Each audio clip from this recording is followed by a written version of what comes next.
Hello, everyone. My guest today is Chad Rubin. He builds e-commerce businesses. Fresh out of college in Wall Street, he took his family vacuum business online and built his own direct-to-consumer e-commerce business called Crucial Vacuum. He grew it from zero to a $20 million valuation in just 7 years. He happens to be a top 250 Amazon seller, and he co-founded Skubana with his friend and built one of e-commerce hottest operational softwares. Chad, are you ready to take us to the top? Let's do it. All right. First off, how do you get excited about vacuums? Well, you don't really. I grew up in the vacuum industry, so it was a very sort of nice transition to starting my own direct-to-consumer vacuum filter business. But then I capitalized on a passion. We started making coffee filters. So I love coffee. Interesting. Okay, so I had you on about a year and a half ago, and at that point, you told me you had about 300 customers. You were doing, I think, about $3.6 million in annual revenue, 12 employees, and had about 1.9 million raised. So before we get into kind of updates on those numbers, tell me, for people that are just now tuning into this episode and missed the last one, what do you do, and is it a pure play SaaS model?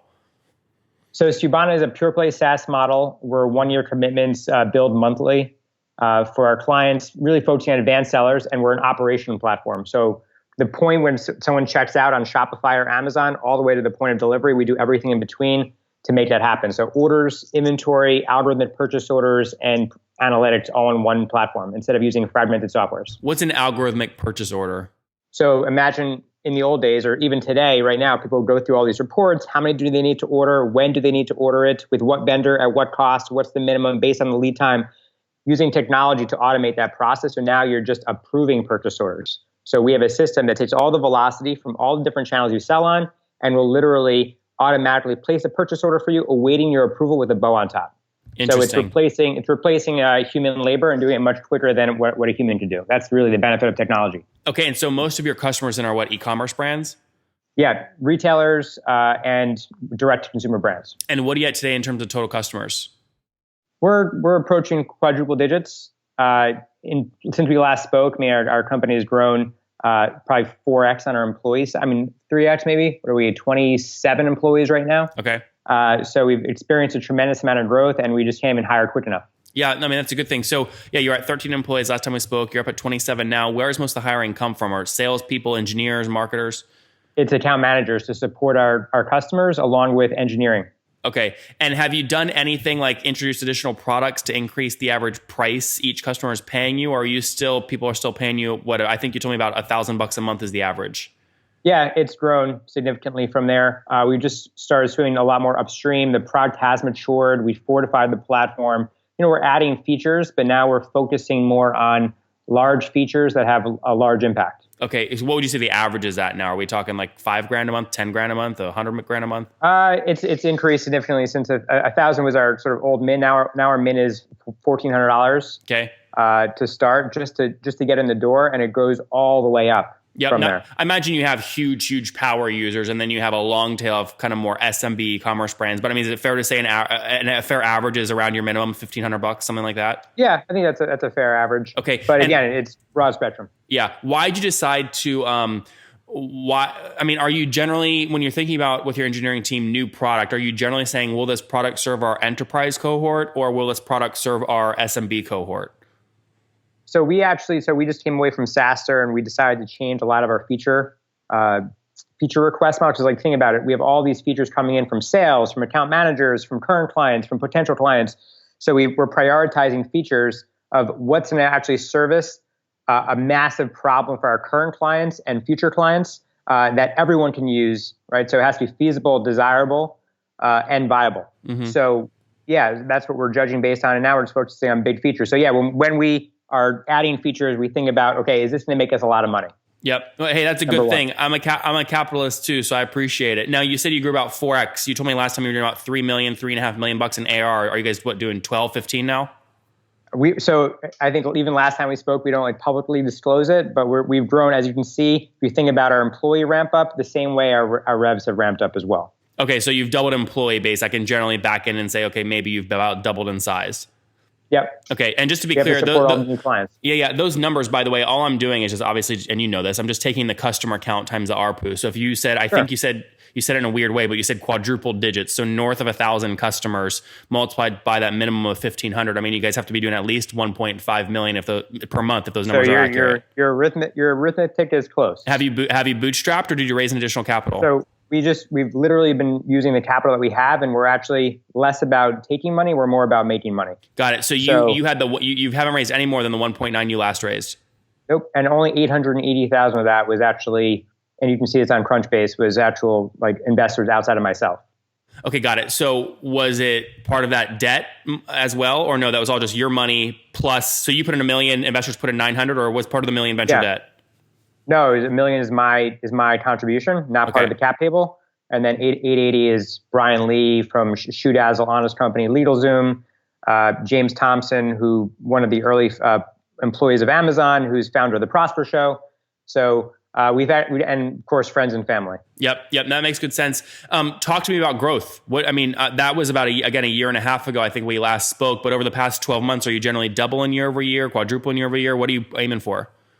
Same run rate that we've been focusing on. We've been, as you scale and grow, obviously new issues and problems arise. So for us, we're really doubling down this year, at least on marketing, because we don't have a marketing team. Mm-hmm. Believe it or not, we have literally scaled this business with no marketing team whatsoever. Mm-hmm. I want to dive more into that in terms of how you've quadrupled your customer base since we last spoke. But again, back to my question: over the past 12 months, have you about doubled? Like, what has been the growth? If you look at the employee growth, I think we just talked about this. If you look why do you keep attributing company growth to how many more employees you have? That just means more costs. Yeah. It does mean more costs, but if you actually are ramping up more account managers, means you have to service more clients. So all of our account managers need to be managing the clients that we have. Mm-hmm. So again, we don't publicly, we have stakeholders, we don't publicly discuss our numbers, but I'm trying to give you a guide. Mm-hmm. So when you think about how you're operating the business then, and should I make more hires this month or should I not make more hires per month? Are you looking at the bottom line and saying I want to stay right about break even? Or are you looking at I want to keep a ratio of this many customers per account manager? I think it's actually a mix of both, but it takes us about a year to ramp up an account manager to get them to be to run efficiently and to manage our clients. So we have a very, very large platform. So we have to think about, okay, what's the ramp up time? The new clients that we're bringing on board, but also since we're nearly bootstrapped, right? We need to think about, we have to be very financially disciplined with our capital. Mm-hmm. So we can't just spend frivolously on all types of things like other SaaS companies do today. Mm-hmm. So 27 people, how many of them are account managers? I think we're at 14 now, roughly. Okay, so fairly significant amount. And then how many engineers? 10. Okay. So that's the majority of your team. That's 24 we just hired a project manager. We're looking for another developer and another account manager. And where are you guys all based? So that's the other big change. So we used to be only devs and only engineering team in New York City. And then the rest of the team was in Jersey in our other office. And now we've actually started building our team in New York City just because it's been very, very difficult to find talent in Jersey. Interesting. But I imagine it's way more expensive in New York. It is way more expensive, yes. But there's also there's veterans and talent that we can tap into versus trying to train from the bottom up and learn from paper cuts. And you're talking development or AEs bringing their own Rolodex to the table? Exactly. The second? Both. Both are, So we've been traditionally hiring account managers that don't have much experience, never been in a SaaS world, and we're really flipping that now since we're hiring in New York City. We're hiring people that have been in SaaS, that have already onboarded clients. So it's for them, it's less about Rolodex. It's more about they have knowledge. They've been in this industry for a long time, and they can bring everything they learned from their previous companies over to our company. Sure. Tell me about your churn. So that was, I think I just partially addressed some of our churn, talking about how we prioritize feature requests. And so we've been prioritizing feature requests based on, hey, this is the most angry client that we have, and they're paying a lot of money. Let's try to prevent them from leaving the platform. To now, let's actually, if someone needs a serious feature that no one on our platform needs, that's customware, and we need to really focus on our software. So we're starting to pick and choose clients that should be on our platform instead of just accepting everybody onto the platform. Yeah, I think controlled churn can be a healthy thing. What are you guys at, though, would you say, in terms of churn annually? I think we're right now, if you look at our addressable churn, we're right at the average, 3 to 5%. Okay, what is addressable? What do you mean addressable churn? So since our platform has changed tremendously since inception, you'll notice that we have a different type of client base. It's legacy on our platform. And I think most SaaS companies suffer from this as well. Yep. So you have your initial OG clients. Discounted monthly plans. Exactly. Yeah. They also probably are underpaying for the platform, right? Yep. 30 But they've different been names loyal. and Stripe for all the different products you created early to test, right? Exactly. So to me, those are legacy clients that are also non-contractual clients, whereas now we have a contractual model on our platform, punching much more upstream. So that's the first one: is you've got your legacy clients that I don't count as addressable churn. Got it. And then you have these like you have certain clients on our platform that sort of maybe should have never been on the platform. Like they need something that's very, very, very, very special, and that we did it in the early days, but we probably wouldn't do it again today. Just to bring them on the platform. So addressable churn 3 to 5%. I think that's normal, and I think that's right where we are. But obviously, we're working our butts off day in and day out to make sure that we can even lower that even more. And just to be clear, is that annual logo churn or annual revenue churn? Logo churn. Okay, logo churn. Now, I imagine, have you guys reached net negative revenue churn when you add back expansion revenue? When you add back expansion revenue, have we reached negative churn? That's a good question. I have to dig into the numbers a little more. Okay. Yeah. Well, I only care about numbers that you look at. So if that's not something you look at, we'll skip over that. But so what you care about in terms of churn, you're just looking at gross annual logo churn. Right now, it's 3 to 5%. Mm-hmm. Okay, got it. Interesting. You mentioned you're scaling this thing with you're essentially the marketing guy. How are people finding you? I would ask you a CAC number, but it sounds like you're not doing any direct paid spend. No direct paid spend outside of, we do have an inbound salesperson, right, that manages all the inbound leads that come our way. And then we also have one outbound that we just activated in September of last year. So you could technically count that as your CAC. Do you look at CAC or no? You don't care about it right now? Right now, I have so many things to care about. I'm focusing on keeping current clients and how do we find new ones in a rapid way to scale this thing and get to where we need to be. Ignoring your legacy folks and only focusing on the kinds of new customers you want to be adding, kind of where you're focusing the product at, what do you assume those clients, when they join your platform, based off your historical data on that same cohort, how long do you expect them to stay with you? Like, what do you assume minimum lifetime value is? Oh, it's at a minimum of a year, right? Because we have a year contracts, but we're a very sticky platform. Think about it. You're using our platform to run and automate your entire business. On top of that, we have an open API where they connect all these other integrations into our platform, which enhances the stickiness. Yep. So for us, I think that we're doing a great job. And I think that if you look at it, we have about, I would say LTV is probably 18 months. Yep. And that's just being very conservative. But like once clients use our platform, they don't quickly leave. Like we're a necessity. We're not a luxury platform. We're a necessity. Totally. Yeah, no, I asked for a conservative measure, and it sounds like that's the conservative thing is 18 months at $1,500 a month. Obviously, at an average, that'd be about 26 grand minimum. But I imagine you have many that have paid you way more than that, even if you look at your current customers. Yep. Interesting. Good. So, and again, the company launched in 2015, right? Mm-hmm. Okay. And you're not raising right now? Absolutely not. Who are you selling to right now? What clients you mean? No. I'm trying to see. You're not in any acquisition talks right now. Are you Shopify? No, we're not. You wouldn't sell to Shopify if they offered you $100 million? My min is 500 million. Firstly, 500. 500. Yeah. That's our number. That's interesting. For sure, our number.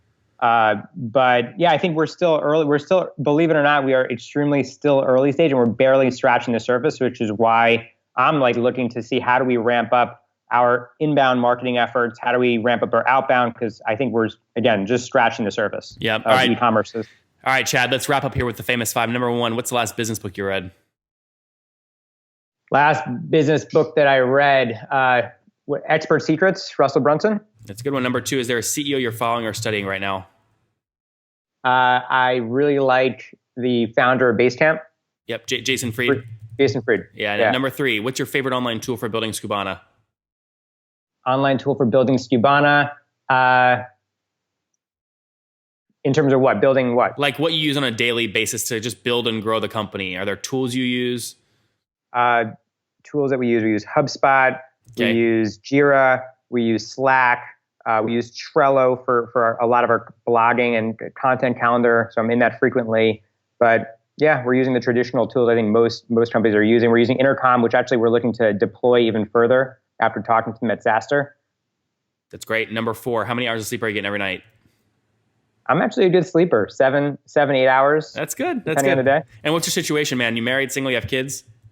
Married. I've known my wife since college. We were college sweethearts, and we have a cat named Collie, and kids are. That's probably part of the future plan. That's on the product roadmap, right? All All right. sure. And how old are you, Chad? 32. All right. Last question. What do you wish your 20-year-old self knew? I wish I probably should have started my entrepreneurial effort sooner, right? I knew I was an entrepreneur deep down inside, but was kind of scared to do it. And so I needed to get fired from Wall Street after three or 4 years of working Wall Street from 7 a.m. to 2 a.m. So probably would have rather started in college, and I wasn't the social norm back then, but I think that would have been fun to do. He goes from vacuums to Wall Street to coffee filters to e-commerce, started Skubana in 2015. His team's now is 27 people based up there in New York City and Jersey, helping well over 1,000 customers. E-commerce brands scale, get more efficient, understand purchase history, inventory, things like that. Growing rapidly, $1,500 a month is kind of a minimum ARPU, so somewhere in the 1.5 million range is a healthy minimum in terms of MRR. 3.3 to 5% annual gross logo churn, which he feels like is his addressable churn, obviously healthy there. Minimum lifetime value there, 18 months at 26 grand. Scaling, and I love this part, basically bootstrapped. Chad, thank you so much for taking us to the top. Thank you so much for your time. Appreciate it.